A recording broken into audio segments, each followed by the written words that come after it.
Hi, and welcome back to the Save It for Parts channel.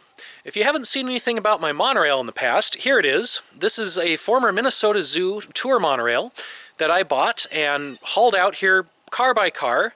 And where we are now is Sandland, my friend's property out in rural Wisconsin. Now, mostly we're out here to dig tunnels underground. And since we are pretty far off the grid and away from any town, we use the monorail as a bit of a campsite. It's a little nicer than setting up a tent every time, although the initial investment in getting it out here was more annoying than setting up a tent. Each car has quite a bit of space, so you can sleep on the benches or on the floor, or sometimes you just throw some boards across there and make a little bed area. This is the driver's cab where I've got my small monorail museum. I've got some history on the monorail. You can find all that on my website at saveitforparts.com, or you can check out some of my prior videos on the monorail. Here's where I'll be sleeping tonight. I need to reinflate my air mattress and set up some of my camping gear. These little heaters don't really help too much in the winter because this whole thing is just fiberglass and plastic. It's kind of like sleeping in a fiberglass boat. There's no insulation and the wind rips right through these gaps in the doors. You can ignore all that stuff. I've just got a lot of junk stashed in here that I have to sort at some point. We spent a lot of time building this deck, and then a few people have brought out or built chairs and other seating arrangements, so it's a really nice place to hang out.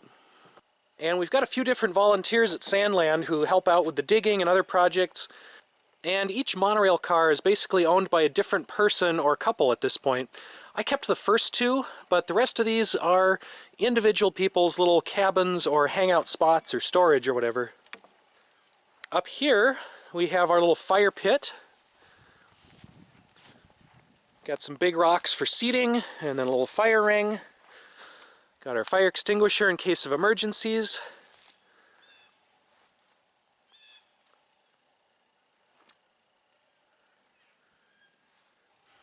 Now, as I film this, it's early spring. It's about 30 to 40 degrees day and night, so it's fairly comfortable to be out here with just a sleeping bag and general equipment. I do camp out here in the winter sometimes. I'll throw in some clips of that, and that can be a little more challenging, but it's still fun. So what's it like actually camping in the monorail? Well, it can be pretty cold in the winter. This thing is not really insulated, and there's just big gaps around all these doors, because it was designed to go around a track and have just a massive 480 volt heating system with the doors constantly opening and closing when it came to the station. So they didn't really bother to insulate it. Yes, I know my windows are dirty. I washed the car this spring, but it just sits here outside over the summer and gets a lot of rain streaks down the outside.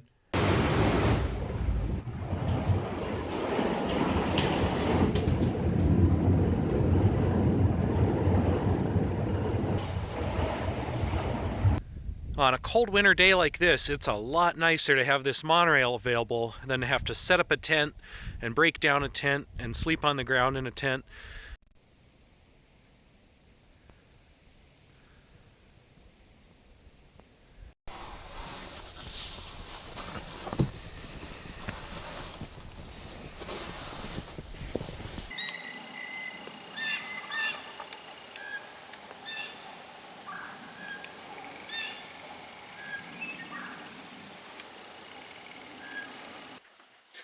So just like with a cabin or a house, there's always things to do, always improvements that we can make to the monorail to make it into a better camping spot.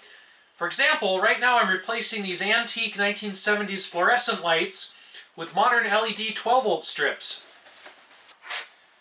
This should let us run the lights off of our 12-volt solar panel system.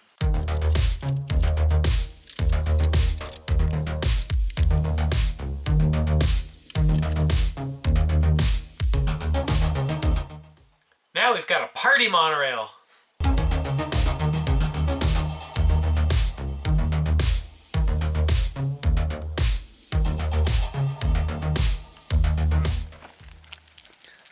That's it.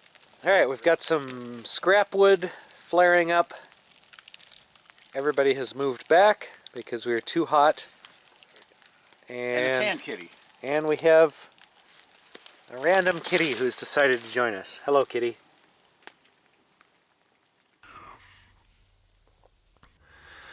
Good kitty.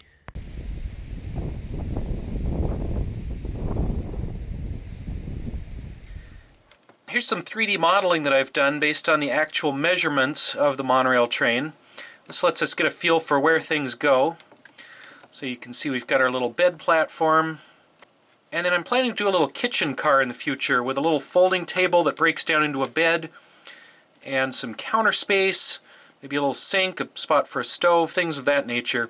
I haven't done any of this yet. This is a future plan.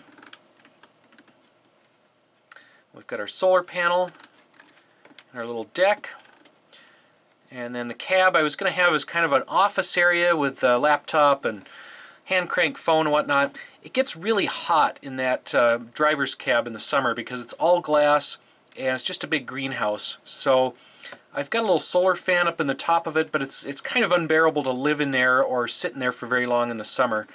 So that's something we'll have to work on in the future too.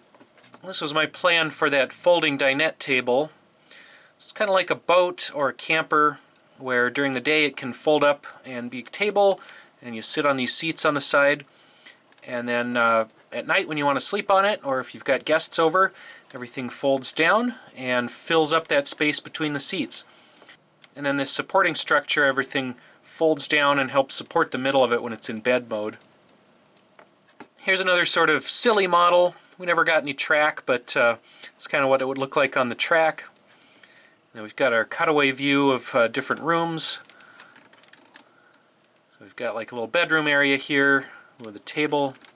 Here's an idea we had for the rear car, which has no driver's cab, but there's a little hollow space in the back here, so you could theoretically stick some beds in there.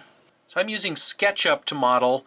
One of the cool things about this program is you can get models other people have made. Like somebody took the time to make 3D models of extra tough Alaska fishing boots. So I wear these a lot, so hey, and stick them right into the monorail model. That's pretty funny. Alrighty, that's all I've got for this video. I just wanted to show what it looks like to camp in the monorail, since a few people have asked about that. And then I figured I'd show off some of these 3D models and some of the plans that we've got for the monorail campsite. When we get around to actually building some more of these interiors, I will make sure to film those, and you can see how we put in a kitchen or whatever else we do with it. Thanks for watching, and we'll see you next time.